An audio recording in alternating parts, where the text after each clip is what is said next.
Hai, Assalamualaikum. Saya Namala.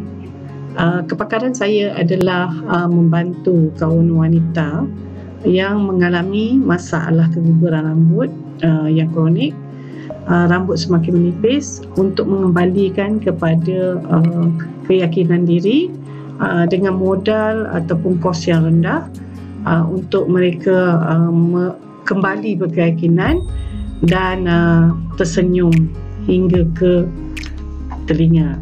Okey, so hari ini saya akan berkongsi mengenai bagaimana untuk kita memilih sesuatu produk sebagai rawatan untuk rambut kita.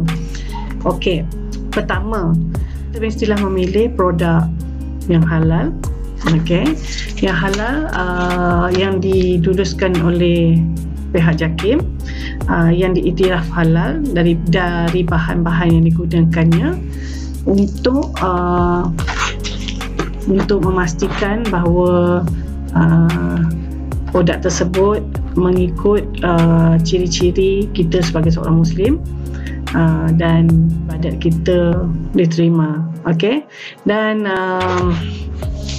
seterusnya, tip yang kedua adalah pengiktirafan ataupun kelulusan daripada KKKM, Kementerian Kesihatan Malaysia.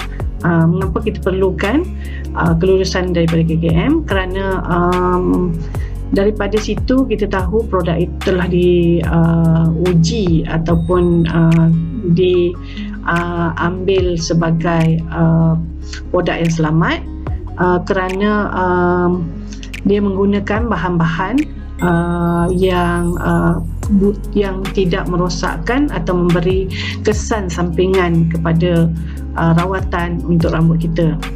Okey, dan yang ketiga, jauhi produk yang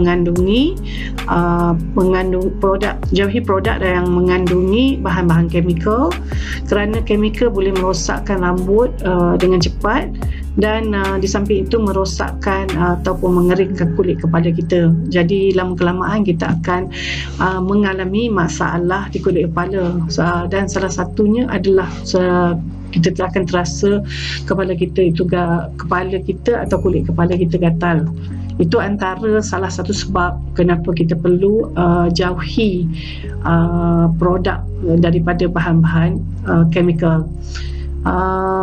Dan keempat, kita perlu menilai produk tersebut dari segi result ataupun keputusan yang menunjukkan, ataupun lebih kita tahu kesan terhadap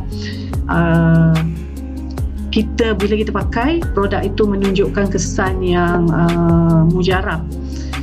Kerana kita sebenarnya untuk merawat ni, kita perlu tengok sama ada kita bersesuaian atau tidak dengan produk tersebut. Kalau kita pakai produk itu dan menunjukkan tanda-tanda dia semakin teruk ataupun semakin gatal di kulit kepala, atau rambut semakin banyak gugur, itu tandanya bahawa produk tersebut tidak sesuai dengan kita. So itulah salah satu, itu antara ciri-ciri yang patut kita ambil tahu sebagai pemilihan produk untuk menjaga kesihatan dan menjaga kecantikan ataupun kesihatan rambut kita. Rambut ni umpama mahkota kepada wanita, dan kadang-kadang lelaki pun menganggap rambut adalah sebahagian daripada mahkota mereka. Rambut ni sebenarnya ada pada setengah orang, dia menganggap rambut tidak penting, kerana pada mereka rambut adalah tidak dilihat oleh orang lain. Padahal rambut itu adalah salah satu daripada punca yang menyebabkan kita tidak ada keyakinan diri, dan selalu rasa stres.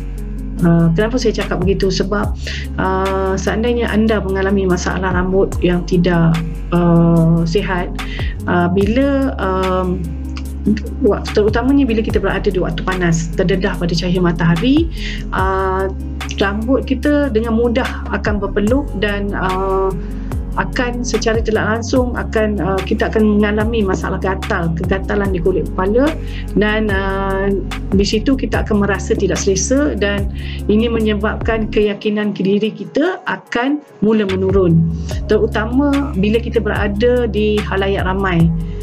Dan inilah salah satu punca ataupun sebab mengapa perlu kita menjaga kesihatan rambut kita.